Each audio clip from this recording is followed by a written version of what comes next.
Hello, my name's Fred Reed. I'm from CNY Alive. This past week I had the opportunity to sit down with Patrick and Jacob from Spark the Arts on East Fayette Street, near east side of Syracuse. They have a lot going on there, so I won't hold you up anymore, and I'll let them tell you their whole story. Take it away, Patrick. Sure. Well, so first off, my name is Patrick Toohey, and I am a co-owner here at Spark Contemporary Art Space. Hey, my name is Jacob Roberts, and I am his better half. And we aligned here. We converged as we're both former users of the space, Spark Contemporary Art Space, a long-standing institution. A lot of people may not have realized that, but at least here on the East Fayette address, 1001, it's been about 15-ish years, and we're both former users in one way or another, whether producing live events, galleries, even just being showgoers, etc. And we were presented the opportunity in summer of 2017 to then become the actual owners of the space, the facilitators of the Spark brand.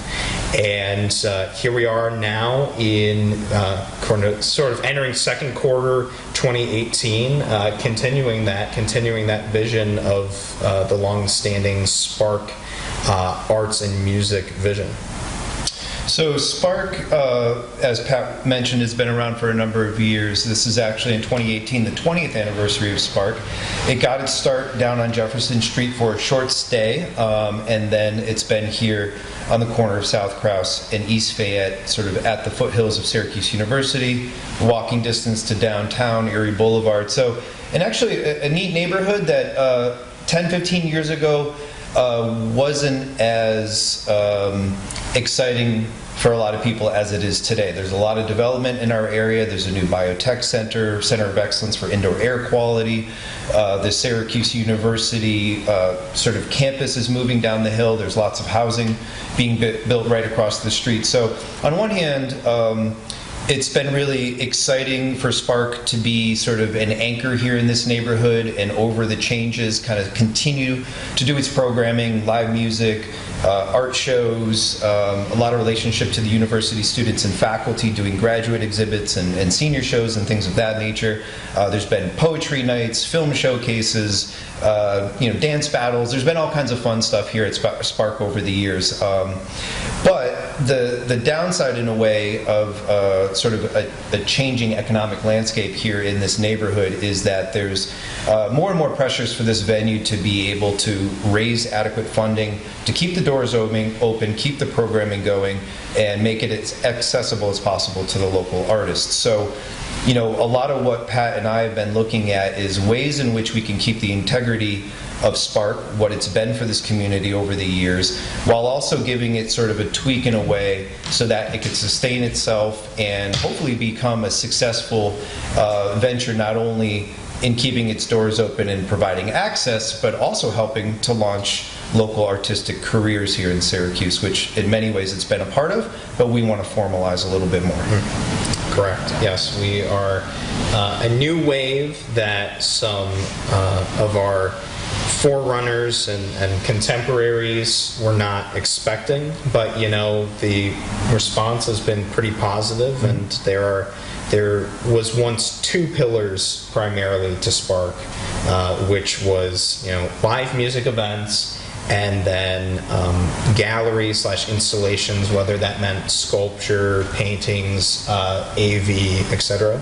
And now the goal is for 5 pillars, which is live music, art gallery, and then now additionally a cafe element, a used book and vinyl retail, to add sort of an additional intellectual element to the space. And then also we have a third commercial space, which was once the legendary hardcore punk space Badlands. It's now being transformed into Move at Spark, which is healing arts, yoga, dance, any sort of movement you might associate with that. So we've expanded the offerings of this space while still holding in high regard what the place has always been for the past, now 20 years, in whether it was downtown or here on East Fayette.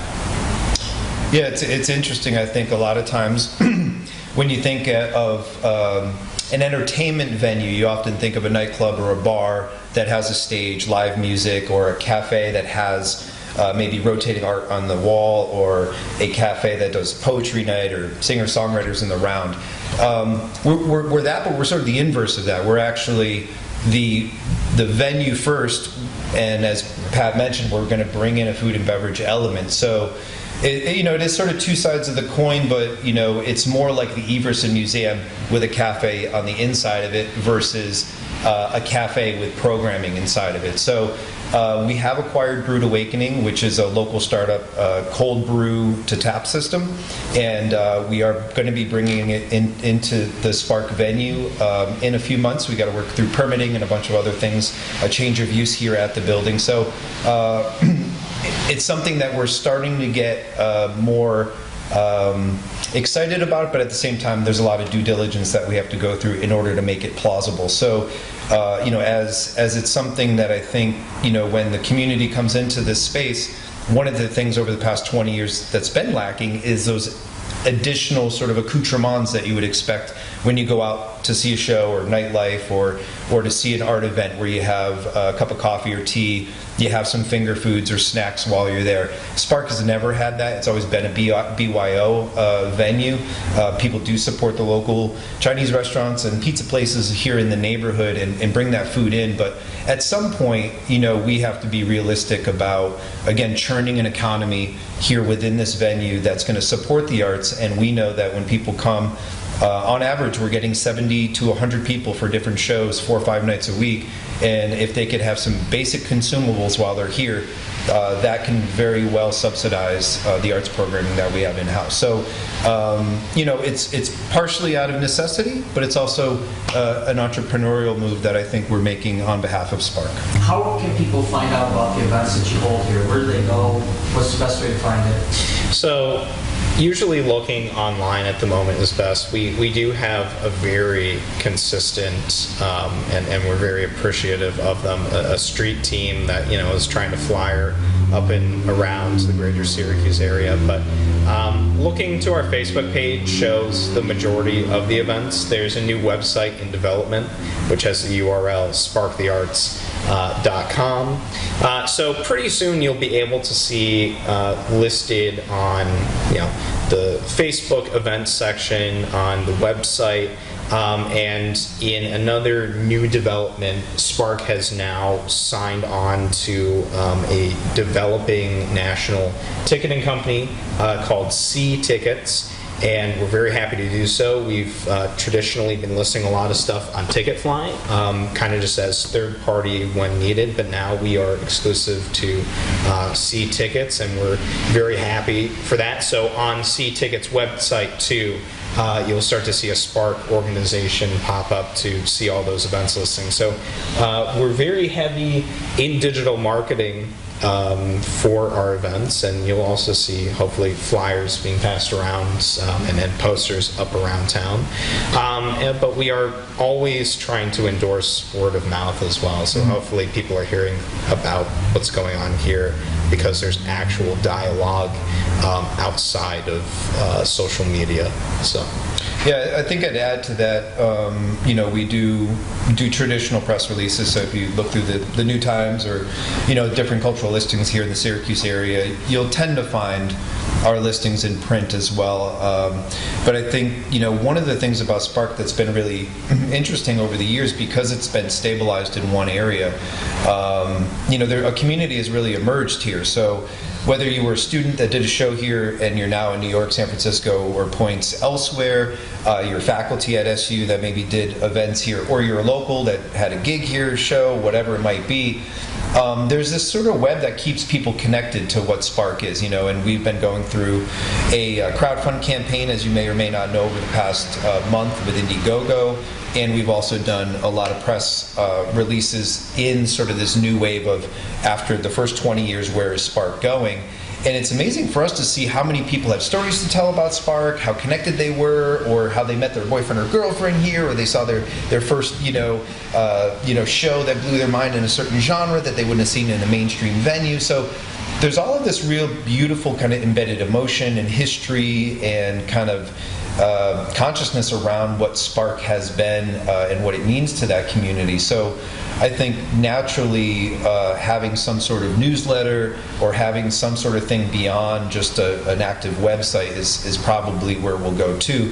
Eventually maybe a print magazine or something like that, like a local zine. Oh yeah, we've toyed with zine ideas in the past, and well, definitely with the new C-Tickets partnership, everyone who's been asking us about, what's up with a mailing list, when purchasing tickets or trying to RSVP for events through that medium, this will finally be the opportunity where we'll give out the bi-weekly or monthly blasts on what's coming up. So fear not, that is now, start getting familiar with that.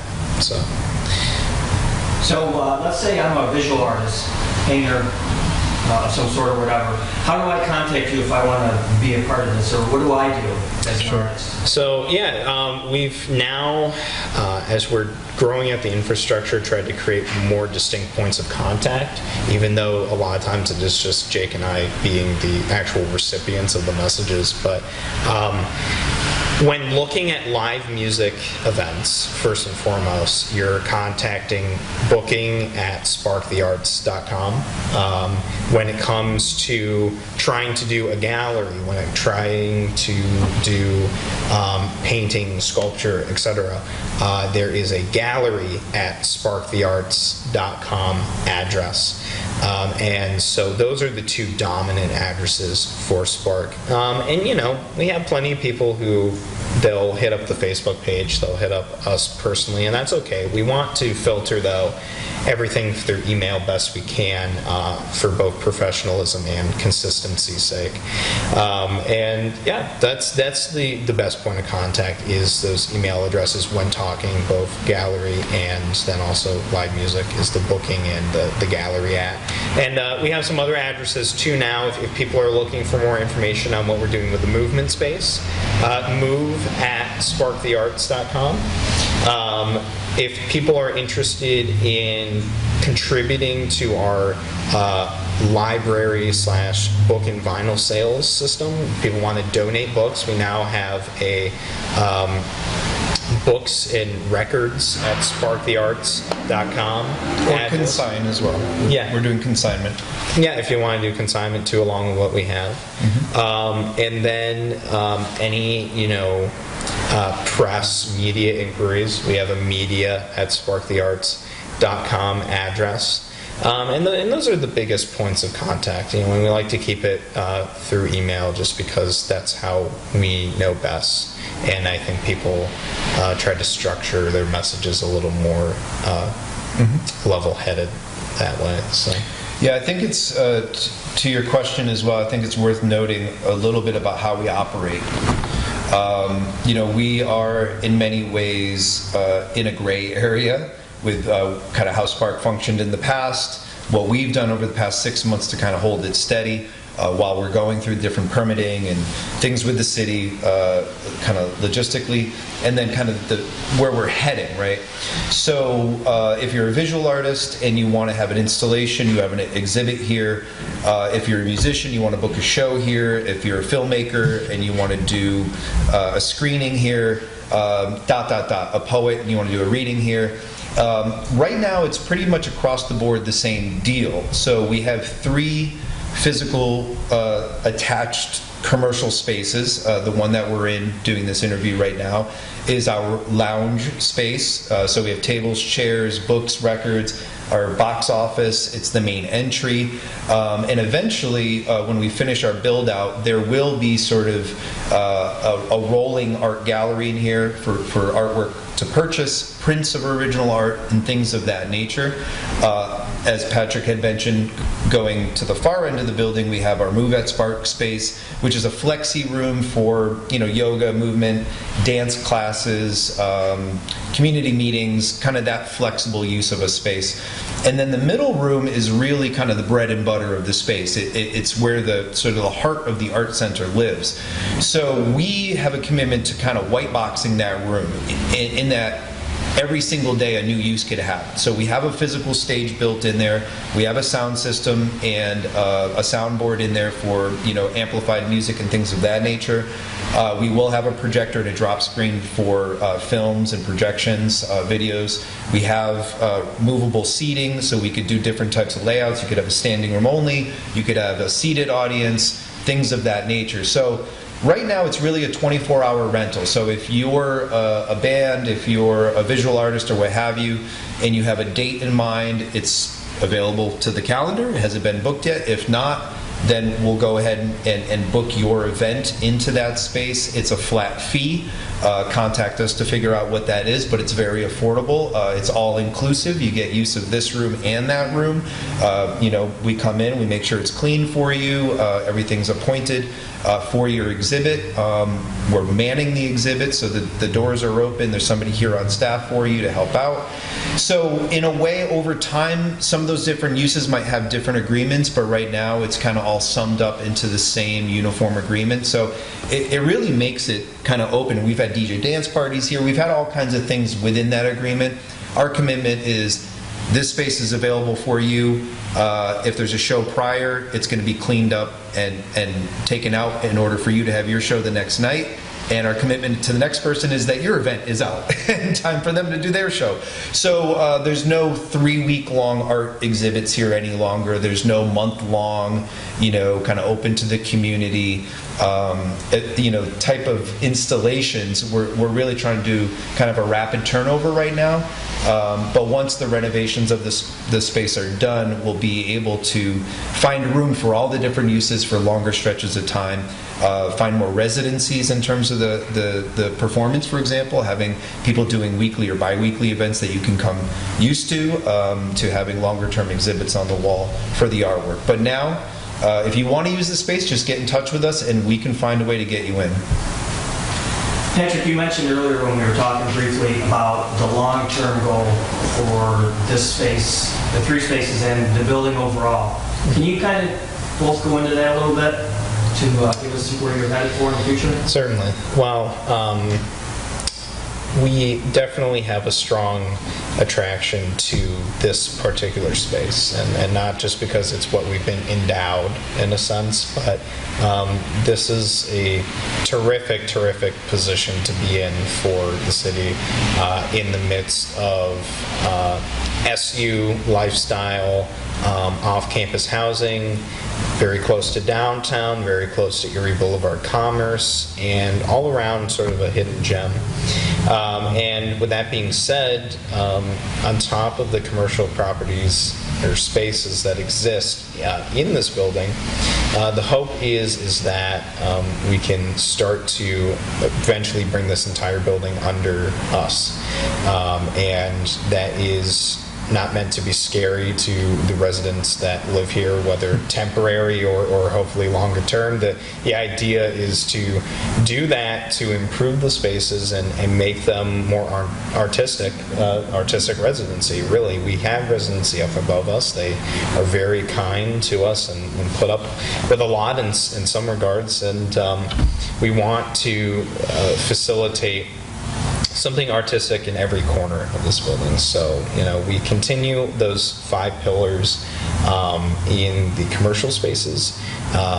We go up above to create longer standing artist residency for, either musicians who are rolling through, maybe people who are doing something, an extended stay at Subcat or another local studio.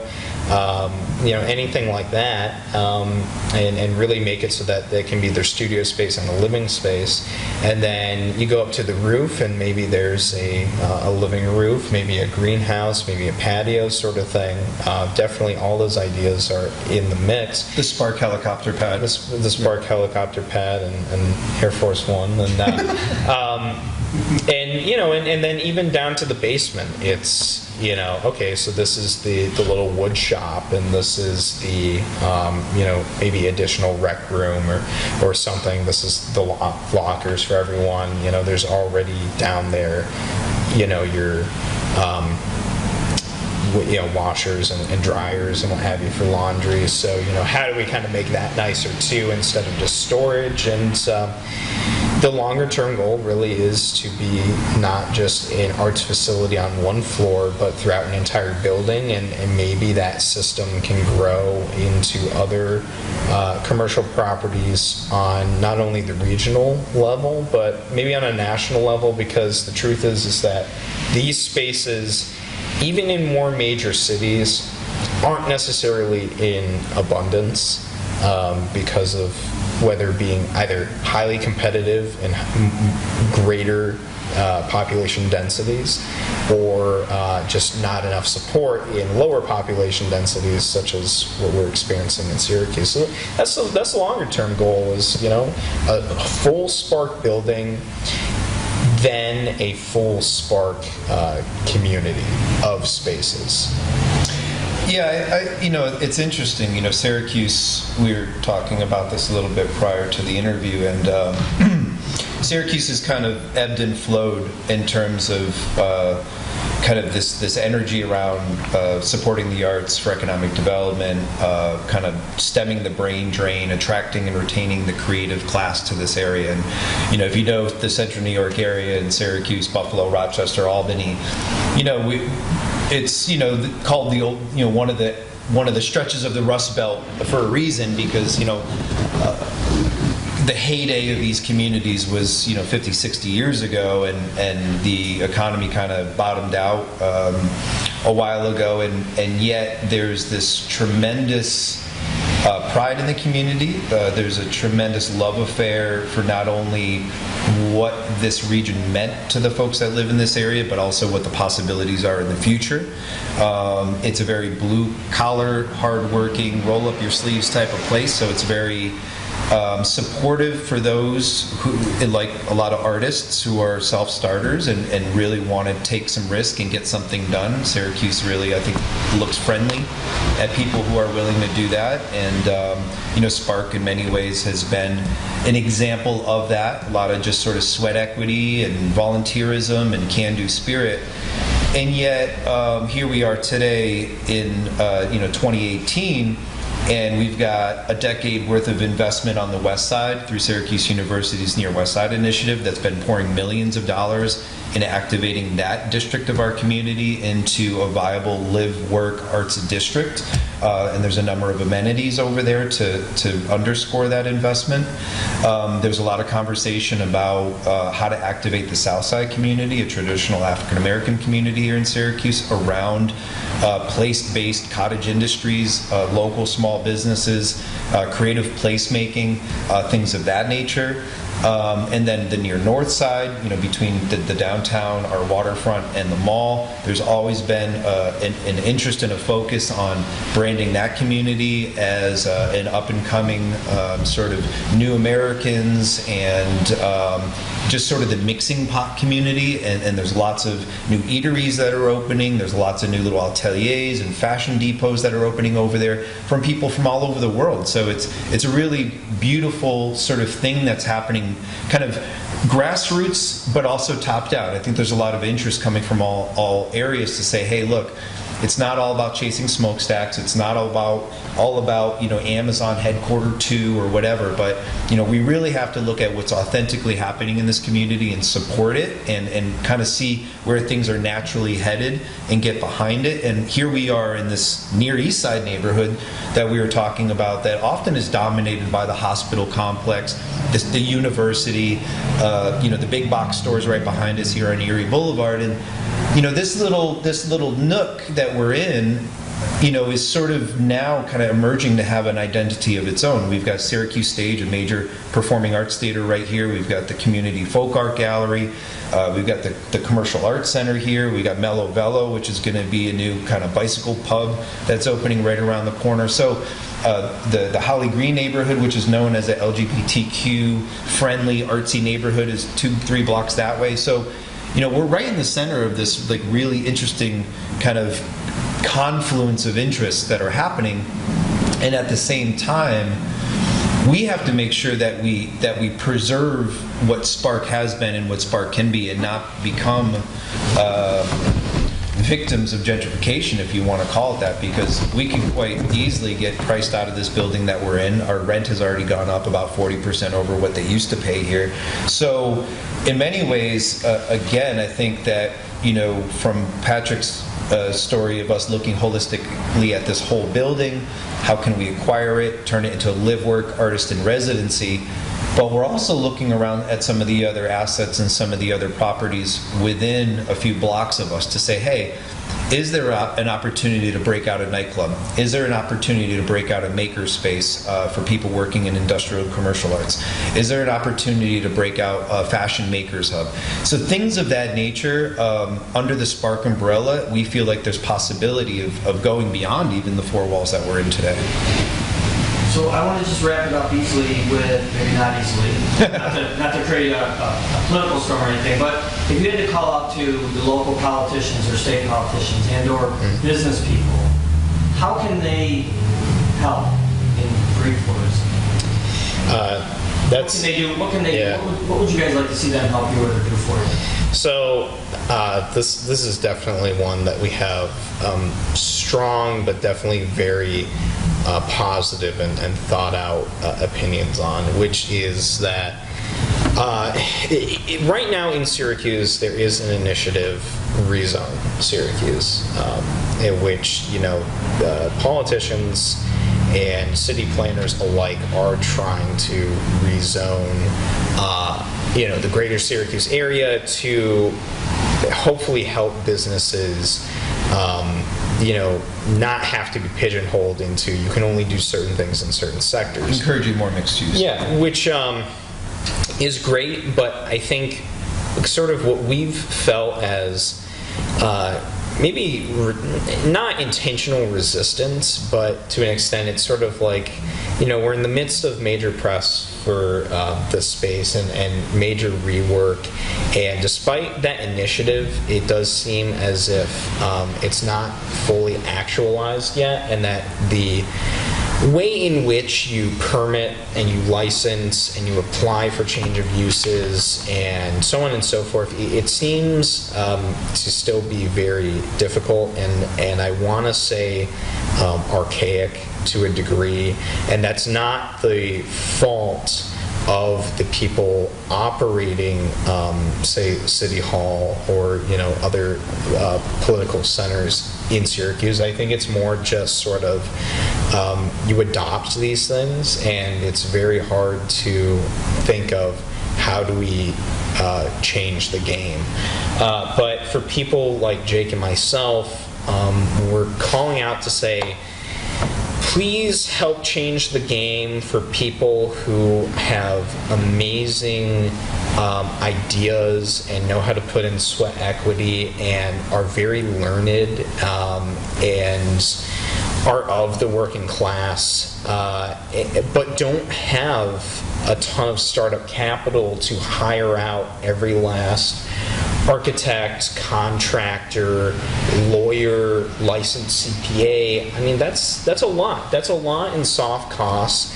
And we're trying to be intellectuals who can understand the process by which we can apply for entertainment license, by which we can apply for change of uses, for anything from the proper licenses to have a cafe to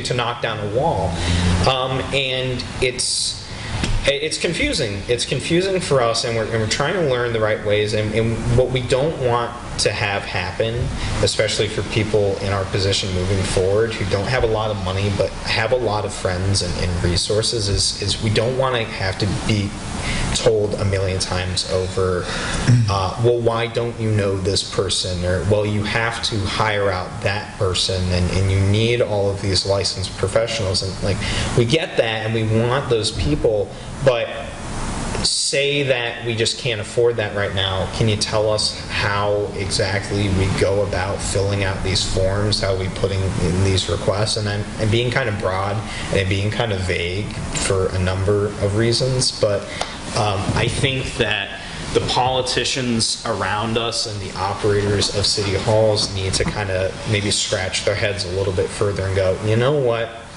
To the average person, and really not the average person, insanely ambitious entrepreneurs and planners and socialites, like, you know, these people really want to do due diligence, and they just don't have the upstart capital to afford all of those licensed professionals.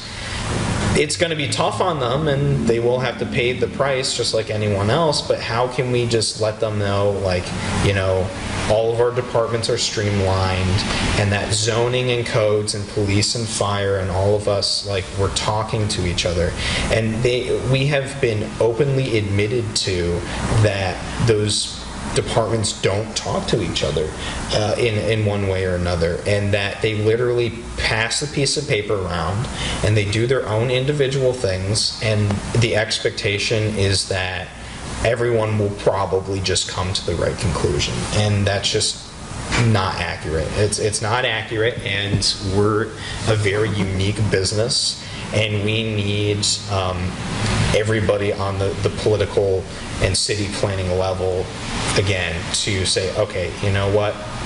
We need to show the individuals who can't hire out professionals, this is how you're going to do it, and you're going to slave and you're going to toil over it, but this is the streamlined process, and we're encouraging your business. And that's, you know, again, that's a very broad thing, because I'm not going to list off every single permit and every single challenge we've had to go through. But, you know, a business should not be told via letter that they were not approved for something because of concerns, and not being told what those concerns are, not being told how to correct the situation, not being told where to go next. And yes, that is a direct citation of something that has happened to us, and I am reaching out to say, please call us, please slap our wrists, but do it in person with a real voice and tell us why it didn't work and how we correct it, without having to spend tens of thousands of dollars in lawyers who might not effectively guide our mission. Well, and yeah, I'll spin that into a positive conclusion. I think the yarn that Patrick just spun it underlies a lot of frustrations that kind of quirky new businesses are finding in trying to get incorporated, or in trying to do adaptive reuse of old buildings and things like that. It's an antiquated system that I think with our new administration and some of the folks that I've met in City Hall and City Hall Commons, whatever, going through this, that they understand it's a challenge. You know, they understand that, for example, they had no designation for an art center. You know, just simple things like that we just have to work through. But there's a lot of different modalities. You know, our friend who's running a venue called the Gear Factory, he's taken 14 years just to get occupancy in his upper floors, because he's doing a unique co-housing, artist live-work housing thing that Syracuse just never saw before. So it's a lot of due diligence, a lot of, you know, frustrating paperwork and back and forth, trying to figure out where the common ground is. But that being said, it seems like it's all moving in the right direction. We by no means are the only business or organization that's gone through some of this head scratching and kind of getting going. So I think that the things that I would say to your question is, one, we're in the midst of an Indiegogo campaign. So we've got 20 more days. You know, go to the Indiegogo. I'm sure we'll post the link, and, you know, become a member. There's a lot of different, perks that you're going to get back. So we're raising capital to do renovation in this space. So if you want to support us, that's a direct way to do it. The second is that we are working with a 501c3 fiscal umbrella. So we have the opportunity to take in-kind donations of materials, goods, services, and we are also able to take direct charitable contributions. So if you think as an individual, as a business, as another charitable foundation that you would like to give to Spark, please contact us, and we have ways in which you can do that directly for programming purposes or for renovation of the venue. And then lastly, I would say that, these are, Spark and businesses like this for the under 40-year-old crowd is exactly what they want in their community. They want these quirky, funky, non-traditional venues that speak to them, their interests, what they want to follow, what they want to support, what they want to do. And a lot of the more traditional venues don't have the capacity to do that. So Spark fits a really interesting role in this community that speaks to lots of audiences. It gives them access to cultural amenities and experiences that they don't traditionally have in Syracuse. And this is really a building block for developing a creative economy in Syracuse. We by no means are deep-pocketed. We're not a new film company coming to Syracuse to bankroll a bunch of new films. But these venues, and this venue in particular, is critical in building the foundation for those types of industries to come to Syracuse. Film, music industry, publishing industry, you name it. They're going to want to see that these types of venues are so well supported and doing well before they make their investments in Syracuse. So start small, start with Spark, and by all means, we're open for conversation and to continue the dialogue going.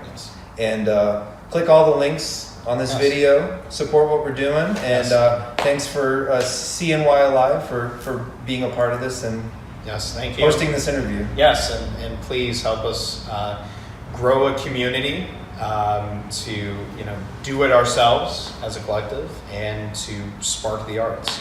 And come see a show. And come see shows. April 14th.